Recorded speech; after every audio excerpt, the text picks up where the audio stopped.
안녕하세요. 오늘은 고교 수학에 관해서 말씀을 좀 드리려고 합니다. 여기 보시다시피 고교 수학 잘하는 방법. 저 같은 경우는 사실 잘하는 방법론 이런 건 별로 안 좋아해요. 근데 수학만큼은 조금 길잡이가 굉장히 중요하다고 저는 생각을 합니다. 길을 제대로 잡지 않으면 계속 그 허공에다가 계속 그 삽질하는 것처럼 공부를 하더라도 계속적으로 남는 거는 없고 시간만 투자할 수 있는 게 많이 되기 때문에 어떻게 공부를 하는지가 굉장히 중요한 것 같아요. 그래서 제가 이번 시간에는 그 고교 수학에 관련해서 어떻게 공부를 하는지, 그리고 어떻게 공부를 하면은 조금씩 그 올라가는, 채워나가는 공부가 되는지 그것에 대해서 좀 말씀을 드리려고 합니다. 사실 수학 같은 과목은 많은 학생들이 굉장히 어려워하죠. 그래서 공부를 많이 하더라도 계속적으로 까먹게 되고 다른 문제를 보면 또 잃어버리게 되고 이런 경우가 굉장히 많은데, 그러면 어떻게 하면 문제를 푼 것이 온전하게 성적으로 연결될 수 있는지에 관해서 제가 이번 기회에 좀 설명을 드리려고 합니다. 자, 그러면 수학을 먼저 문제를 봤을 때 간단한 문제를 가지고 제가 설명을 좀 드릴게요. 먼저 어떤 삼각형의 넓이 문제가 왔어요.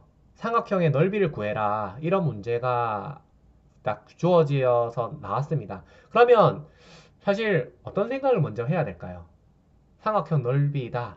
그러면 가장 먼저 생각되어야 되는 공식이, 고교에서는 삼각형 넓이라 하면 5개의 공식이 머릿속에 떠올라야 됩니다.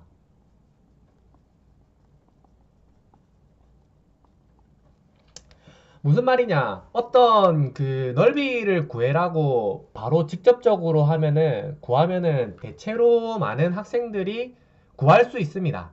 하지만 넓이라고 구해라 하고 밑에 여러 가지 다른 어떤 개념들이 복합적으로 주어지게 되면은 사실상 이 문제는 4점짜리로 올라가게 되고, 그렇게 되면은 학생들이 좀 풀기 어려운 문제로 바뀌게 되는 거죠.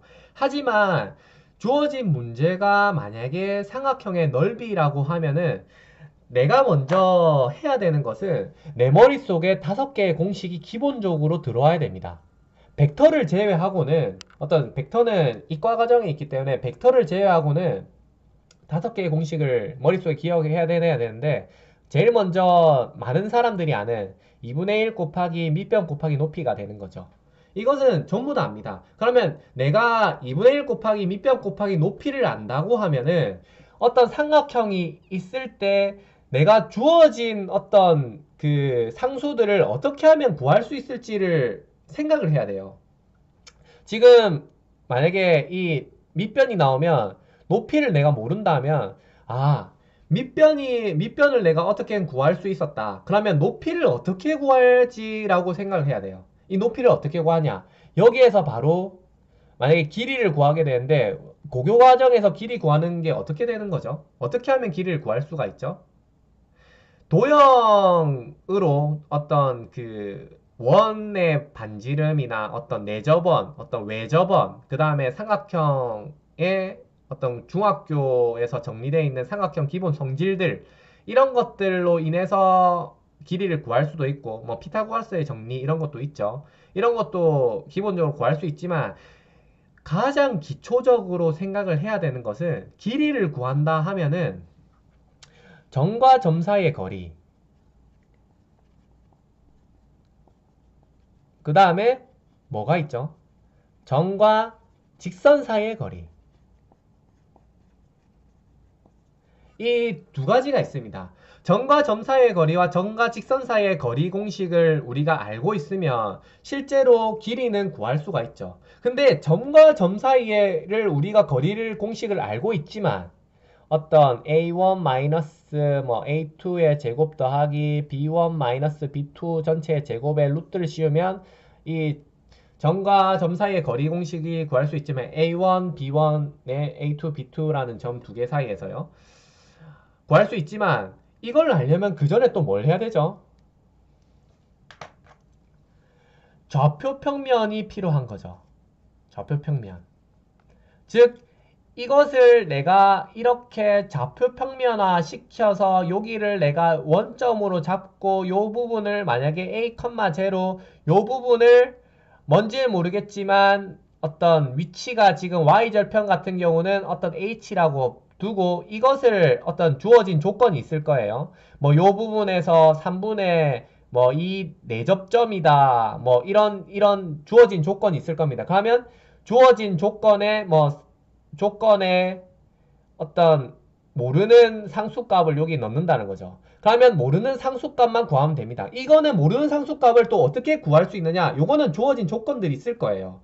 뭐 여기에서 이 삼각형이 이 직선의 방정식과 접하고 있다더라. 이러한 내용들을 주어줄 겁니다. 그러면은 이 삼각형의 이 직선의 방정식과 어떠한 것들과 여기를 접하고 있다면은 뭐가 할 수 있죠? 우리가 뭘 여기서 구할 수 있죠? 이 값을 어떻게 구할 수 있죠? 네. 여기에서 이 삼각형이지만 여기에서 이 직선의 방정식, 여기에 각도도 있어야겠지만 직선의 방정식만 구할 수 있다면 여기에서 이 직선의 방정식과 이 직선의 방정식이 접하는 이 교차점이 바로 교점이 되니까 이것을 여기에 있는 y 값을 구할 수가 있는 거죠. 그러면 y 값 구하게 되면은 여기에 대한 h 값이 나오기 때문에 2분의 1 곱하기 밑변 곱하기 h 값이 나오게 되는 이런 식으로 문제가 굉장히 간단하지만 어렵게 바뀔 수가 있는 겁니다. 하지만 제일 중요한 건 뭐다? 여기에서 여기에서부터 이제 시작을 해야 되는 거예요. 삼각형 넓이 공식을 구해라! 이렇게 나오면 일단 내 머릿속에는 고교 과정의 기본적인 삼각형의 5개 공식이 머릿속에 나와야 됩니다. 그래야 여기에 주어진 조건들을 보면서 어떤 것을 이용할지를 취사 선택을 하는 거예요. 쉽게 말해서 여학생분들도 있어서 제가 스타크래프트 얘기를 못 하겠는데 저 멀리서 총을 들고 있는 사람이 오는 거죠. 근데 제가 쓸데없이 총 들고 있는 사람이랑 싸워야 되는데 칼 들고 나가면은 무조건 죽는 겁니다. 그냥 죽는 거예요. 총 들고 있는 사람한테. 어떻게 해야 된다? 같이 총을 들던지 아니면 더욱더 좋은 총을 들던지 아니면 뭐 대포를 들던지 그런 식으로 해야 그 사람이 이길 수 있겠죠. 칼 들고 있으면 죽는 겁니다. 즉 여기에서 뭐 어떤 두 번째 뭐 내가 만약에 2분의 1 곱하기 삼각형에서 여기 각도를 알고 있고 이쪽에 있는 어떤 그 양 사이드에 있는 삼각형의 두 변의 길이를 알고 있고 그 사이에 끼인 각을 알고 있을 때 나오는 공식이 있죠. 2분의 1 사인 2분의 1 a 곱하기 b 곱하기 사인 세타. 이게 b 사인 세타는 아니지만 실제로 이걸로만 보면은 a의 사인 세타가 여기에 높이가 되는 겁니다. 삼각함수에서 a의 사인 세타가 여기 높이가 되는 거기 때문에 실질적으로는 2분의 1 곱하기 b 곱하기 a 사인 세타라 해서 이게 h가 되는데 이거랑 결국 똑같은 말이긴 하지만 우리가 이거를 구할 때 단순히 2분의 1 곱하기 2분의 1 a 곱하기 b 곱하기 사인 세타 이런 문제 안 놔둬줍니다. 이것만 구해라 하면은 3점짜리 문제로 굉장히 수준이 떨어지지만 4점짜리를 풀려면은 여기에서 삼각형 넓이 구해라 하는 문제가 탁 나왔을 때 막 머릿속에 5개 공식이 있을 때 빗변을 알고 있고 사인 세타만 알면은 요 끼인각만 알면 내가 구할 수 있네. 근데 끼인각을 어떻게 구하지? 여기에서 이제 각도를 어떻게 구하지 해가지고 만약에 뭐 여기에 코사인 제2법칙 뭐 이 법칙 같은 것들을 이용해서 여기에 세타 값을 구할 수도 있어요.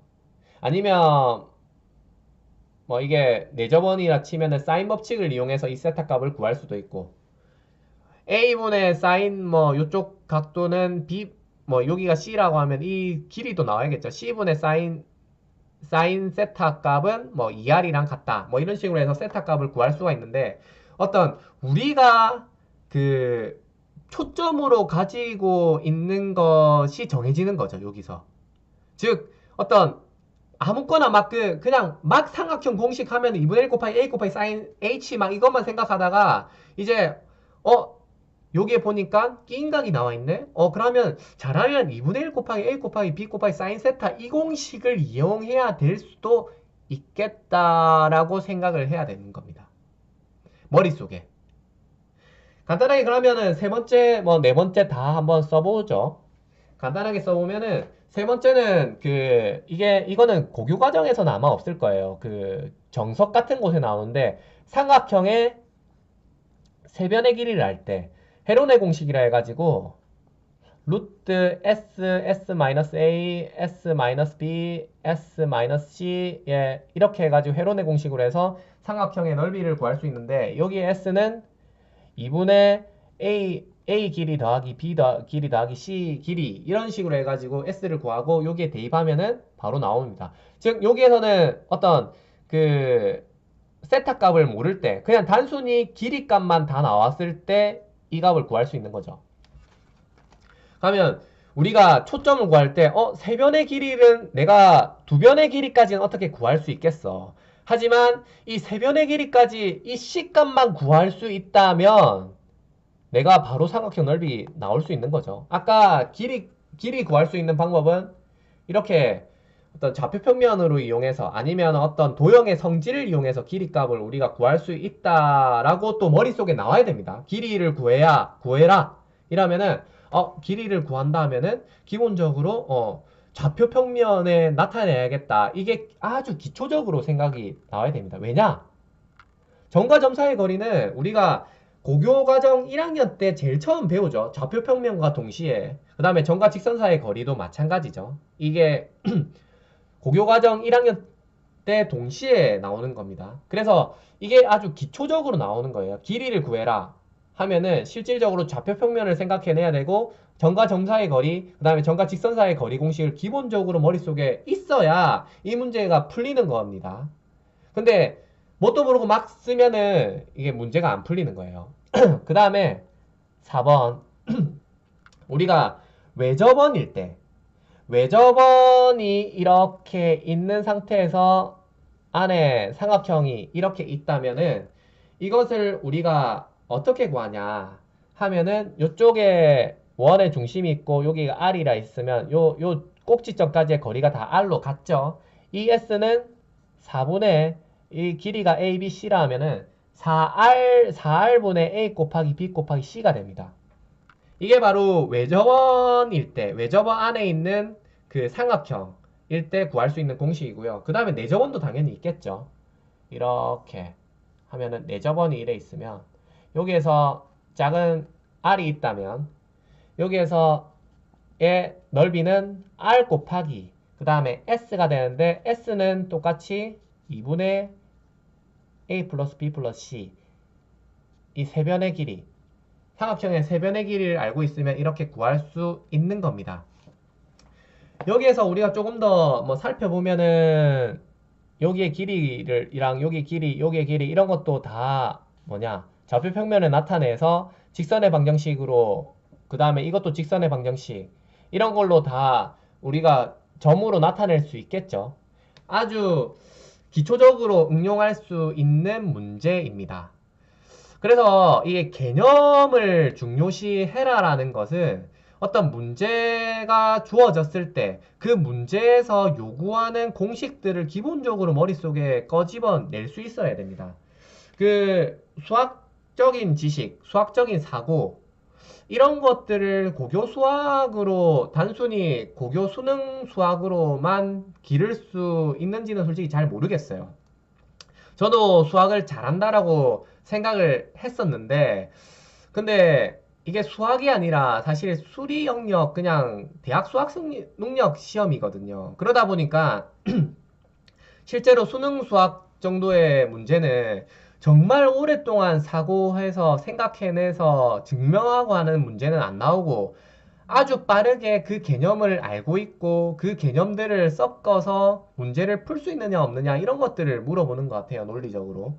아까 제가 말했던 여기에 1번 문제 1번을 설명하면서 나왔던 문제 이런 문제는 4점짜리로 나옵니다. 이 삼각형을 주고 이 넓이를 구해라 하는데 단순히 이 높이값이나 이런 것들을 주어주지 않죠. 근데 이 주어주지 않는 문제를 내가 이 h 값을 구해라 하는데 주어 몇 개 내가 단서 줄게. 이렇게 뭐 이쪽에 접하고 있다. 이런 단서 줄게. 그런데 이 접하고 있는 이 단서를 네가 좌표 평면 내에서 방정식화 시켜가지고 여기에 있는 x 값과 y 값을 구할 수 있느냐 없느냐. 아니 그 전부터 이것을 거리를 구할 때 좌표 평면을 생각해낼 수 있느냐 없느냐 그런 것들을 이 문제에서는 물어보는 거거든요. 그냥 사실상 그 수학 문제를 풀 때는 가장 먼저 무엇을 해야 되냐면 문제 제시문이 있으면 그 제시문에 내가 개념을 제대로 알고 있는지 없는지 계속적으로 생각을 해내야 됩니다. 그러면 간단하게 한 가지 개념만 더 설명을 드릴게요.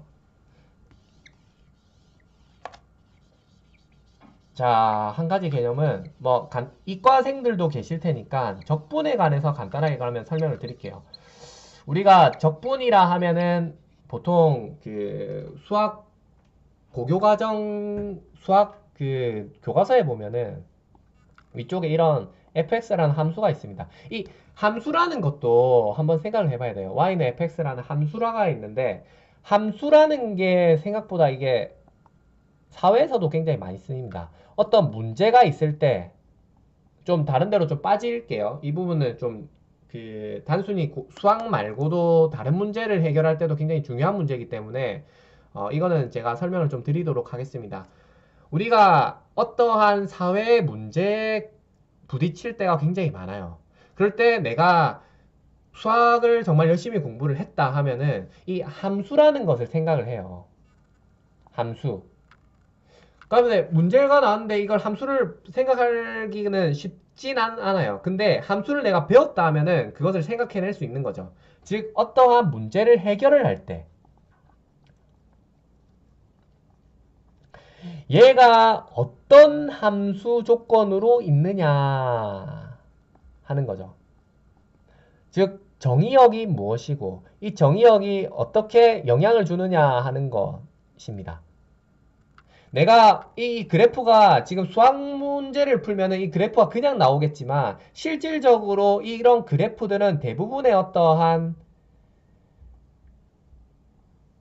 디스크리트한 어떤 기초 결과값에 연속적으로 만든 값밖에 안 돼요. 어떤 이러한 값들을 죄송합니다. 이러하면은 y 값이 두 개가 되기 때문에 함수가 성립되지 않죠. 이러한 디스크리트한 값들을 엄청 많은 실험에 의해서 이것을 나타내 보니까 이걸 이렇게 연속적으로 볼 수 있다는 겁니다. 근데 여기서 함수가 불연속점이 나온다 뭐 이런 내용이 있죠. 우리가 실험을 했는데 값의 한 곳에서 문제가 있는 것 같아요. 뭔가 요 부분에서 엄청 높은 y값이 탁 나옵니다. 근데 이게 실험을 했는데 이게 진짜 제대로 된 실험이 맞는지 아닌지를 확인을 못 하는 거죠. 확인을 해야 되는데 이게 진짜 이 함수에서 이렇게 나온 실험값이 제대로 된 실험인 건지 아니면 정말 잘못된 어떤 문제인 건지는 아직 판단하기가 어렵습니다. 그러면 이 잘못된 문제를 우리가 어떻게 하면은 이렇게 문제없이 연속적으로 만들 수 있느냐 하는 것을 실질적으로 바깥 사회에서 이용합니다. 신뢰성 뭐 이런 우리가 제품을 100개를 생산했는데 갑자기 이런 특이점이 나오게 되면은 이 특이점을 어떻게 개선시켜 가지고 이렇게 특이하지 않게끔 만드느냐 하는 것들을 실질적으로 그 바깥 사회에서 이용을 합니다. 그러면은 여기에서 이 함수값에 함수가 있을 때 여기에 인자가 어떤 게 있느냐 이게 뭐 어떤 그 핸드폰 불량률이라 하죠.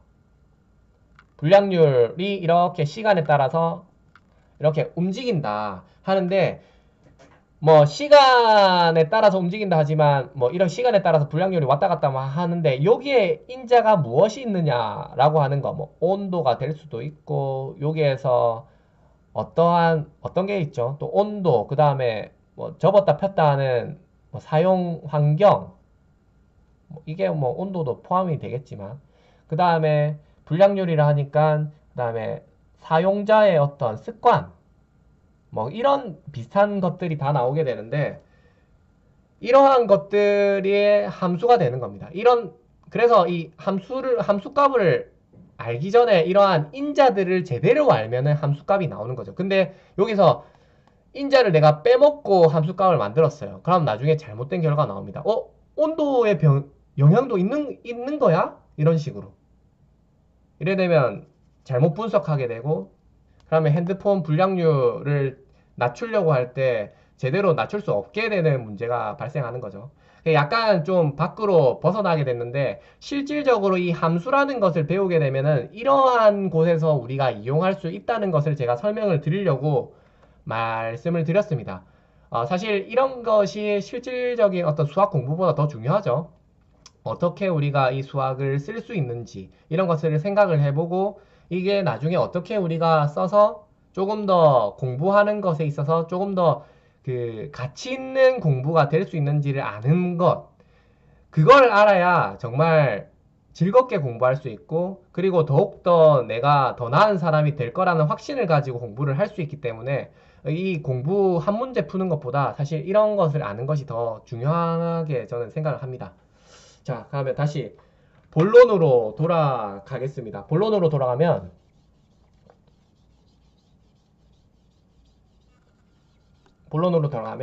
자, 여기에서 우리가 어떤 A에서 B까지 어떤 이 함수값의 밑에 있는 이 너비를 구해라 하면은 우리가 어떻게 구하죠?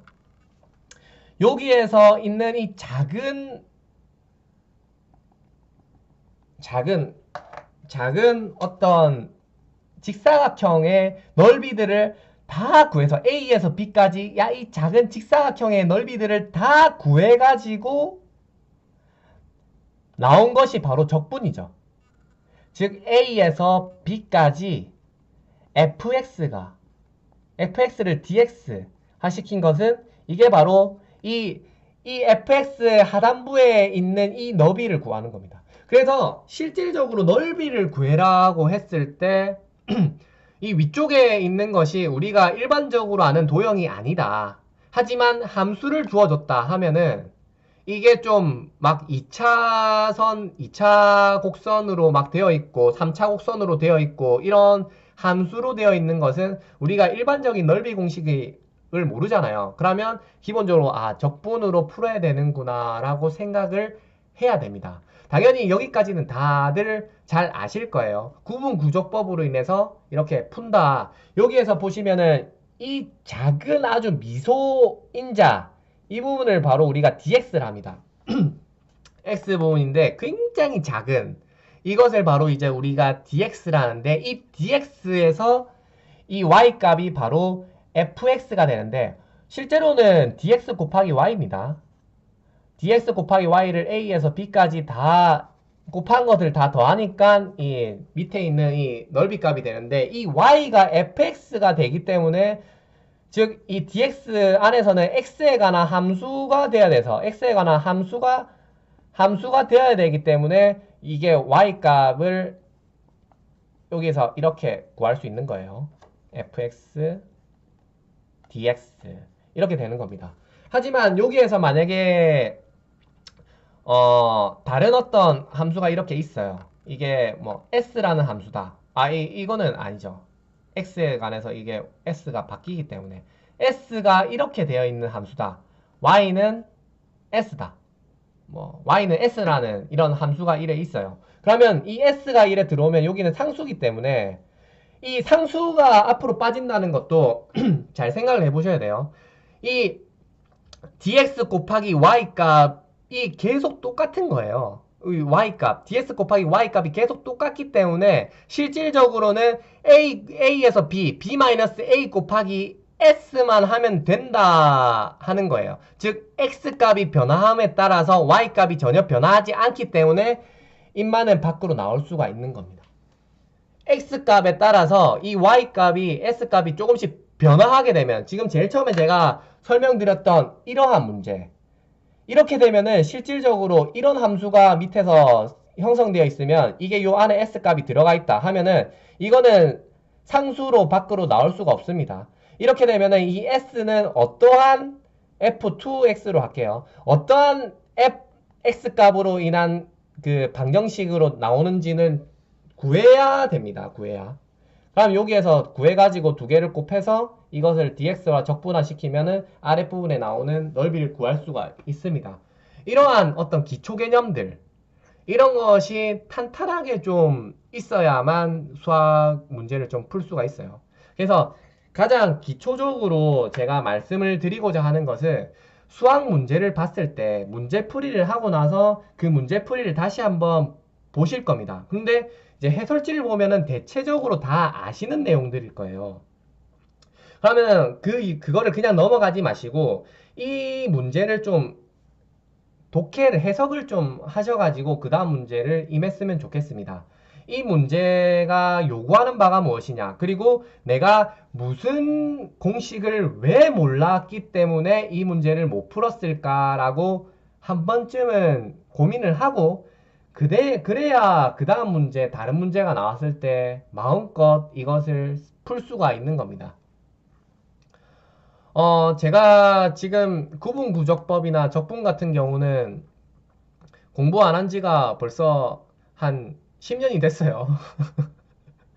10년이 되었지만 아직까지 이러한 개념들은 머릿속에 확실하게 박혀 있습니다.